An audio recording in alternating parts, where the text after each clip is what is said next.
So I think we're at time now, and we can actually begin. And thanks everyone for taking the time and for logging into this last session of our summit. I'm just gonna take you through our agenda just briefly, but basically this session will focus on ways in which RAP can help you, and specifically the Courtauld commitment 2030 can help you to move your business to net zero.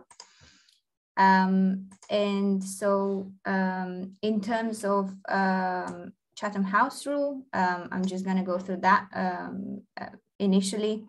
Chatham House rule is a rule of principle according to which information disclosed during a meeting might be reported by those present, but the source of that information might not be explicitly or implicitly identified. And in terms of competition law, we agree to conduct this summit in a competition compliant manner, which will not involve any discussions, decisions, or subsequent behavioral change that might be construed as anti-competitive, nor shall we act in a manner that could be construed as advertising or promoting our own businesses or business concerns or soliciting for business or work. Competition law concerns can arise in a number of ways, including from the exchange of commercially sensitive information from an agreement or a more general understanding, or decisions to boycott or to refuse to deal with certain businesses, agreements amongst competitors to impose unfair trading terms, as well as agreements with fixed prices, or which could otherwise limit output and supply. Failure to adhere to those conditions will result in premature termination of this webinar. So thanks for bearing with me through that specific disclaimer. And in terms of our agenda today, so I'll just take you through an introduction to the Courtauld 2030 voluntary agreement and what it means for business and how you can basically benefit from that. And then we have Claire Atkins-Morris, Director of Corporate Responsibility at Sodexo UK and Ireland, who will tell us a little bit more about how Courtauld 2030 aligns with their own carbon, water and waste targets, and why they joined Courtauld 2030 in the first place, and what benefits they see from their membership. We will also have a short video from Belazu. Linda Stahl, CSR and Foundation Manager at Belazu, will tell us a bit more about the way Courtauld helps them as associate members. We will launch some polls at some point in time, as I'm very interested to hear a bit more about your own challenges to net zero. And we can finalize the session with an open Q&A. Please feel free to use the Q&A sections as well as any other chat potential areas. And moving forward, I'm just going to introduce you the Courtauld targets, which I'm fairly familiar that you know about them already. So it's a 50% by 2030 reduction in food and drink waste in the UK per person, post-Farmgate against the 2007 baseline, a 50% by 2030 absolute reduction in GHG emissions associated with production and consumption of food and drink in the UK against the 2015 baseline, and a 50% of fresh food is sourced from areas with sustainable water management. So these are obviously very ambitious, and they are targets that really look across different areas of the natural world and resource management. In terms of how we could potentially achieve these 50% emission reduction by 2030, as the team here at RAP has modeled and developed a pathway to this reduction, we can see that a lot of that sits within the supply chain. So deforestation in the supply chain, overseas agriculture, as well as UK agriculture. Obviously, the energy specific activities have a very important role to play in that decrease and food waste reduction, as well as adaptation to a different eating sort of guide would also mean we could be able to reach that. So I'm just sharing this just to show the scale of change that we commit to and that we have to be able to enact and to show the level of participation and collaboration that needs to be developed, and in further terms, how we could all kind of come together and bring this to life. So you might be thinking, why would I get involved in Courtauld 2030, and what could that bring me on to my business on my journey to net zero? So we have specific GHG emissions and metrics groups and working groups specifically for delivery partners. If joining that specific agreement, that would help you in terms of your emission factors, your peer network, and influencing different other work streams. Obviously, it's with our new Scope 3 guidance that has been developed, it's an exercise in future-proofing your business within the GHG accounting and reporting cycles. I'm going to drive further and introduce Claire Atkins-Morris without further ado. And thank you so much, Claire, for taking over from here. Thank you, and good afternoon. So the exam question posed was, how does the Courtauld 2030 align with our, as in Sodexo's, carbon, water and waste targets, and what benefits did we see from joining the membership? So looking at the next slide, what we've done is we've mapped out the three targets that Louisa went through at the beginning. So the first one is around the greenhouse gas emissions. We're a signatory of Courtauld 2030 commitment, and we've already got near-term and long-term targets in place. So what does our net zero journey look like? So on the following slide, it's a comprehensive journey from where we started back in 2010. So we started working with WWF because we realized that net zero and anything to do with sustainability is very much a collaborative affair, and we need to utilize industry bodies to support us on that. They helped us to identify our scope 1 and 2, and that enabled us to set a target at a group level of a 34% reduction of greenhouse gas emissions by 2025, and that's across all three scopes, with the baseline of 2017.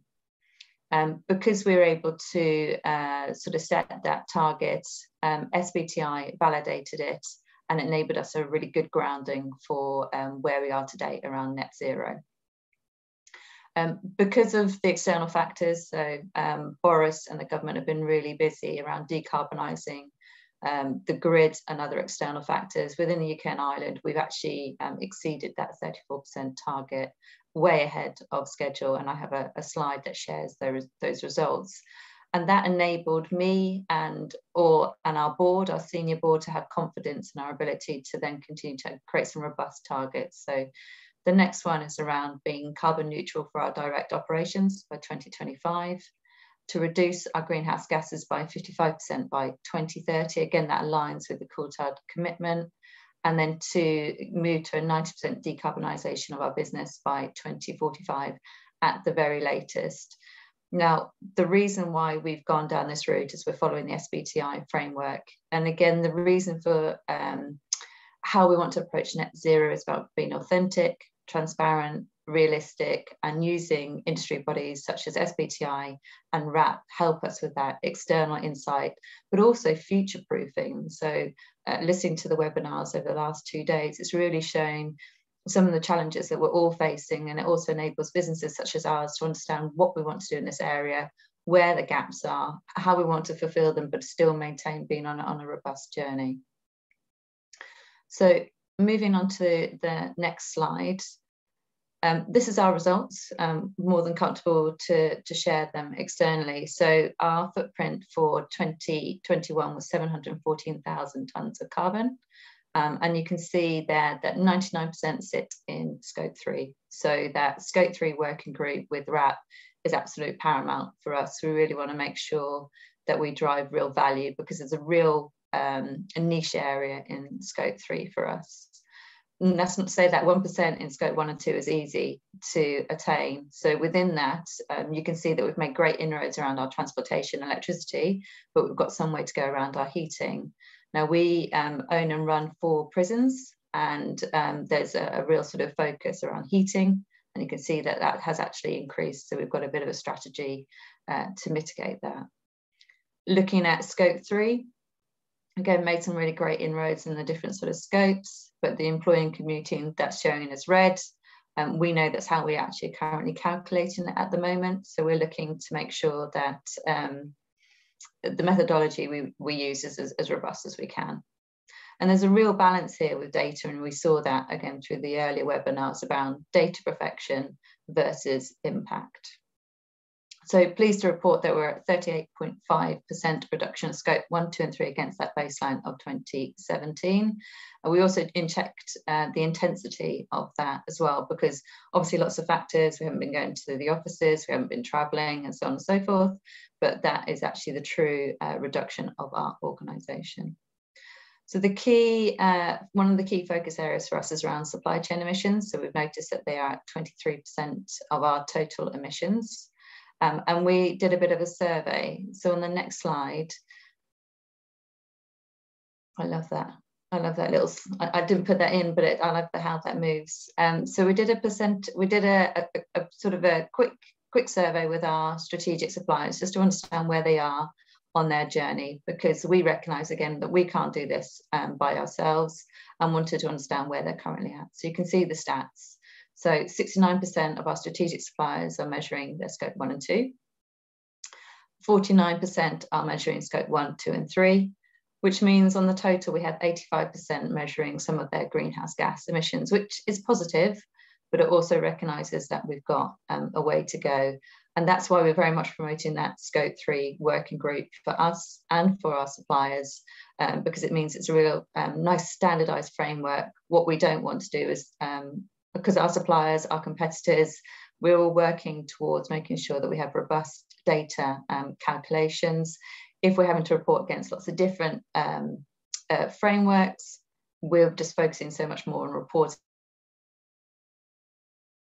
That's certainly not the intention of COP26. So moving on to the next slide. So how do we reach net zero? So as you can see, there's lots of different sort of commitments and focuses there. And you can see from the graph that Louisa went through that a lot of them marry up. So food waste will cover, but also the whole plant-based meals. So we're in the working group that has an awful acronym, and I can never remember it, but it's Meat in a Net Zero World. Those in RAP are probably laughing at me because they probably go, it's MEANS, OBS. But it's a really important working group because, again, plant-based protein is quite an emotive subject and actually has to be very much client driven. So conscious of moving into food waste, and moving on to the next slide, please. So from a 50% food waste reduction by 2030, so we've gone a step ahead of the Sustainable Development Goals and have a commitment of 50% reduction of food waste by 2025. Now, what we've deployed is a technology which monitors and manages the food waste we create to drive behavioural change and help us with our menu planning. But as we've seen with these webinars, it's really challenging, food waste. And we've got Food Waste Action Week coming up on the 7th of March, which Sodexo are sponsors of. We employ 35,000 individuals across the UK and Ireland. Very much want to use the Love Food, Hate Waste campaign to drive behavioural change, because for us it's not just about us as a business, it's also how do we support and impact the communities that we both live and work in. And when we went to COP26, it was really apparent that it was quite a lot of focus was around scope 1 and 2 and not so much on scope 3, particularly not food waste. So there's a real sort of lobbying piece for COP27 around making sure that food waste and food systems is much more on the agenda. And working with RAP, we can really access government officials, DEFRA, to make sure that they're really considering that. Next slide. So we did a bit of a survey, and RAP was involved in this survey. So we went out to a number of supply chain heads and procurement decision makers just to understand where we are in the market. And this stat just for me is scary, but says it all. So 74% of those individuals are currently not tracking the amount of food their organisation wastes, despite the clear evidence that we all know on the call between food and carbon. And I think the worrying thing here is that a number of those organisations have made commitments to get to reduce their food waste by 2030 in line with the Sustainable Development Goals, and yet really not making any tracking. So moving on to the next slide, we hosted a roundtable and RAP was there. And it's around appetite for action. And if you want to know more around the appetite for action, the report can be found on our website, and it's around bringing policymakers and industry together. And there were 3 themes that we want to discuss. So how can food services sector change be catalysed? How can government help us to create policy and regulatory frameworks to support that change? And how can government and industry work together to educate our customers and consumers to reduce the impact of food on the climate and their role within that as part of carbon emissions? Next slide, please. And then finally, water. So this has been it's a really new part for our journey. So at a group level, we do not have water within any of our global commitments. And I think that just shows maybe some of the future proofing that RAP can bring to us, because we recognise that certainly from a UK&I, our clients are starting to talk to us about water. And when the water roadmap came out, we were like, yes, we absolutely do want to be part of this. We want to understand from the industry experts how we should be approaching this. And I don't think we would have started to talk about it unless RAP had brought it out into the industry, because whilst we recognise it's important, all the focus at the moment is very much on net zero and on carbon. So we have signed up to the water roadmap. We are reviewing water alongside the work that we're doing around carbon, and we're starting to see that tie hand in hand. But it just shows that kind of, for me, the future-proofing piece and being challenged externally to make sure our internal approach and commitments are aligning. So in conclusion, what would I say are the benefits of being part of Courtauld? Well, we're part of, I think I counted on my sort of recently about being part of 10 different focus groups across many different stakeholders within my organisation. So a number of us participate. For me, it's that internal and external insight. So we go to the board and say, this is where we are in terms of the market and the industry, and we can share that best practice. And then that PR and lobbying piece cannot be lost. We've heard all around the national food strategy that's coming out. That's the next piece of lobbying that's come out through both our appetite for action, but also that wider piece around nutrition. But one thing to be mindful of is that we very much talk around sort of net zero in very much an environment perspective. And we have to really make sure that whenever we talk around the environment, we consider the societal impacts, particularly around food waste. And one of the scary factors is around food poverty, and actually the significant food poverty within the UK, which would also include some of our workforce. So we're a founding partner for a charity called Stop Hunger, which is around eradicating food poverty. And that's front and center of a lot of the work that we do, but we don't tend to talk about it when we're on environmental workshops. So for me, I think we always have to break that barrier and make sure we bring in those societal elements. So I hope that's been useful to see how a business has incorporated the Courtauld commitment within that. And I'm sure lots of people on the call are already working with RAP, but if you're not, I would highly recommend it. Very much a strategic partner of ours, and we continue to build on that relationship. Thank you so much, Claire.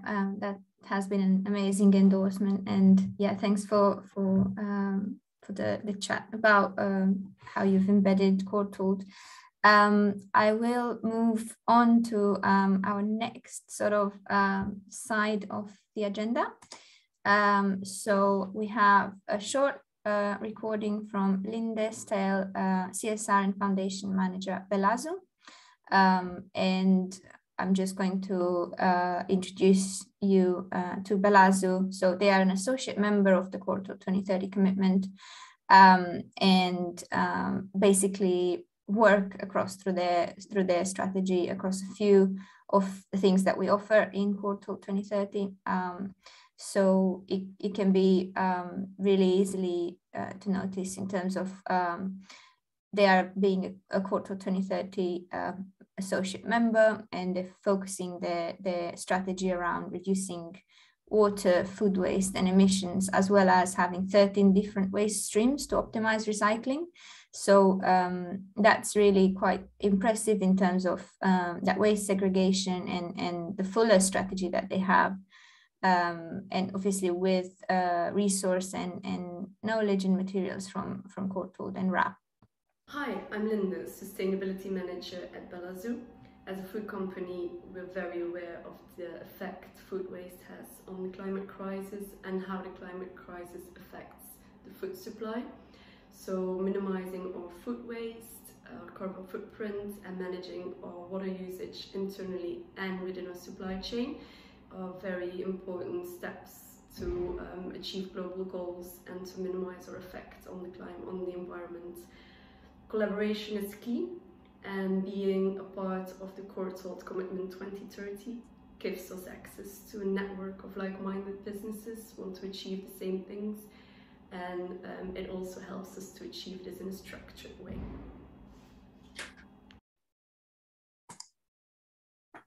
Thank you for that short conversation from Belazou, and yeah, obviously with a lot of input and collaboration from the working groups that we're facilitating. So onto that specific note, I wanted to just take you through some of the working groups specifically for the food and drink sector, and specifically for food, and then broader activities that we're facilitating. So the Target Measure Act roadmap is basically looking at food waste all the way through the supply chain, and there are loads of resources available, as well as the Love Food, Hate Waste campaign, which is a public-facing campaign and education sort of suite of resources, and Guardians of Grab, which are looking at training hospitality and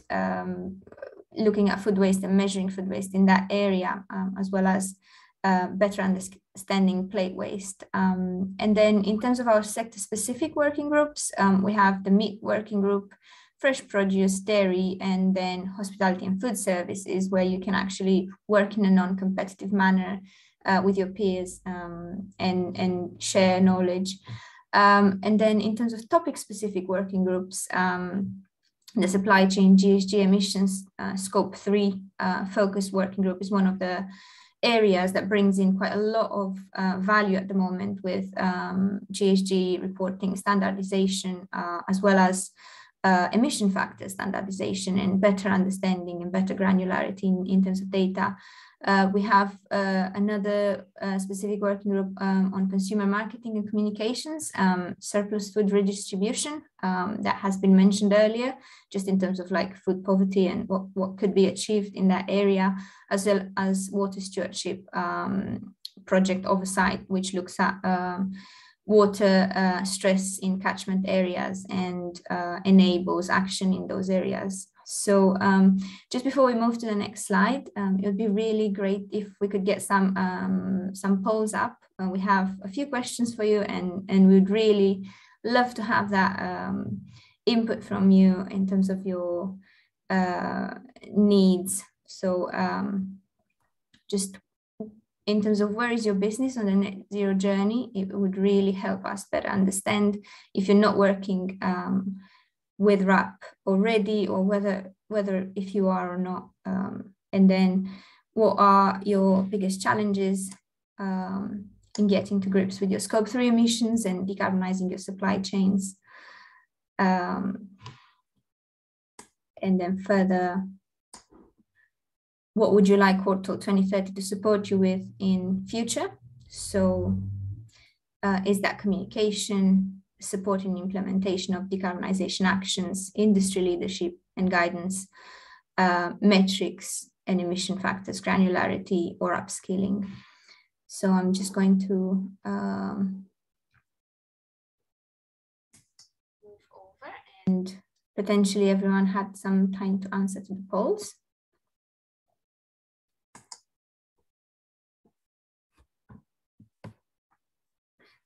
And diving even deeper into what Courtauld can do for businesses, basically our scope 3 supply chain GHG emissions working group is focusing on these very specific hot topics and commodities such as red meat, white meat, prawns, coffee, wine, cheese, tomatoes and bananas at the moment, and really looking at differences in emission factors and improving that specific area. And a bit of an output to that is the work that has been done, and I'm just showcasing different outputs of that analysis with bananas, for example, with carbon footprint ranges, variations quite high, and having that data challenge in hand is one of the areas that Courtauld can help with.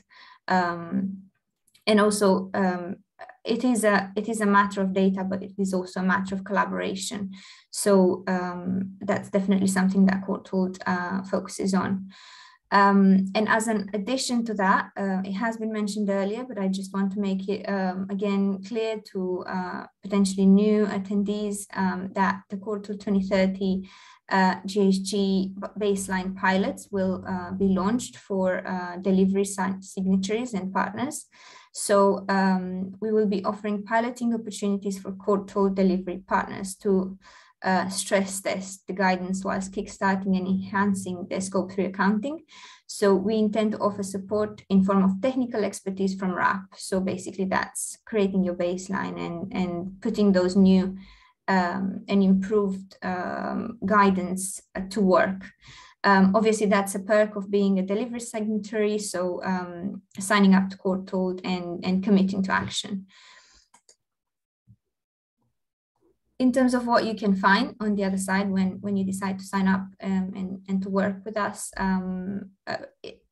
there is a lot of guidance and as it has been mentioned, a lot of industry sort of knowledge with the food waste reduction roadmap being published, the resources strategy for England, Guardians of the Grab and hospitality resources, training for chefs on food waste and reducing that specific problem, farm level advice and guidance, as well as guidance on specific commodities such as cheese, milk, fresh produce, chilled produce, and so on and so forth. So this looks obviously also at food waste in home, and we have specific programs tackling that aspect that we're running with retailers.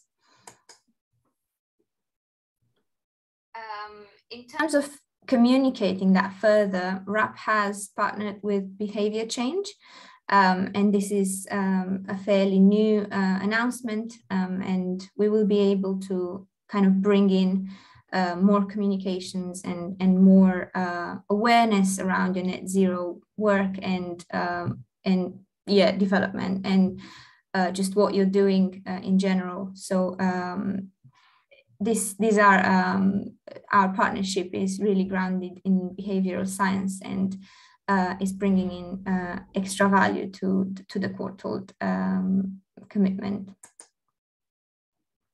So basically, it could be a quick question to why this matters. Obviously matters to investors, and it matters for non-financial disclosure and non-financial performance, with a lot of that becoming quite pressing, and CDP disclosure as well is asking for quite a lot of content in terms of action that you're taking in terms of climate action, as well as supplier engagement. obviously it matters to consumers and it matters to your employees. So it's definitely a way of tackling all of them at the same time. And further to that, as I mentioned, is a non-competitive sort of market and ambition. And in terms of the targets and the measurement, it really offers that expertise in the scale to achieve the goals that have been showcased. In terms of the impact that Courtauld has had so far, we have a lot going on at consumer food waste prevention, as well as surplus food redistribution. The greenhouse gas emission working group is making a lot of progress, as well as water stewardship with specific on-ground working pilots and projects. And please get in touch if you would like to kind of get involved in any of them. In terms of the way you can actually be part of this, there are different levels of engagement. So you can take part as a full signatory, a delivery signatory, and you participate in collaborating working groups. You can drive strategy and create action plans with our experts for your brand and for your company. You can be a Courtauld associate, where you can basically get all of the knowledge and expertise and guidance within Courtauld, and also you can be an engagement partner as a trade association or a sector group. I'd like to hear your questions if there are any questions at all. Yeah, thank you very much for taking the time, and I'll open the panel now for any questions to myself or my colleague Paul Wilkinson. Cool. I was just going to say it was really great to have Claire from Sodexo talking about obviously how their particular companies engaging with Courtauld and the breadth of work that they're doing. But I think today's session is the final session of this year's Courtauld conference, was really about trying to get across the fact that coming out of COP26, I think we all took away the very clear message that the next sort of remainder of this decade is critical for the action to really kick in now to make a difference. And I think this session was trying to demonstrate that clearly Courtauld is trying to lead in some really key areas of sustainability. But actually, of course, we don't achieve anything without the companies that are working with us. So this is really, I guess, the point at which, if there are any questions around how you can engage with Courtauld and what that might mean going forward, we'd love to hear it, because as I said, we want to really engage as widely across the supply chain for food and drink as we possibly can. That's why we created the associate membership, to really try and provide an alternative mechanism for engaging for those businesses who perhaps don't have the time or the resource or the budget to be a delivery signatory that the likes of Sodexo are. But clearly, it really is about bringing the sector and all the players together to work together, and we provide that non-competitive environment to agree those actions and really make a difference. So that's what we're trying to focus on today. Yeah, definitely. We have just a question now on, in terms of what's the return on investment for business that has a strategy, records waste, and has extremely low levels of waste.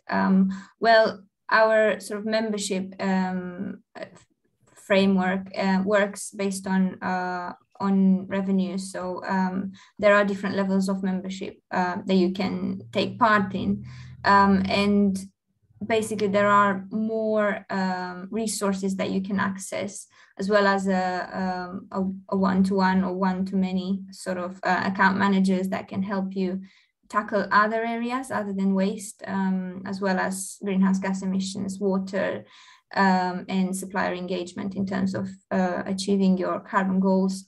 So waste isn't really the only area that we're focusing on, and that's kind of where I see the return on investment and that leadership, and obviously the communications that you can get out of being a member of Courtauld, and yeah, further talking to your peers and your customers about that.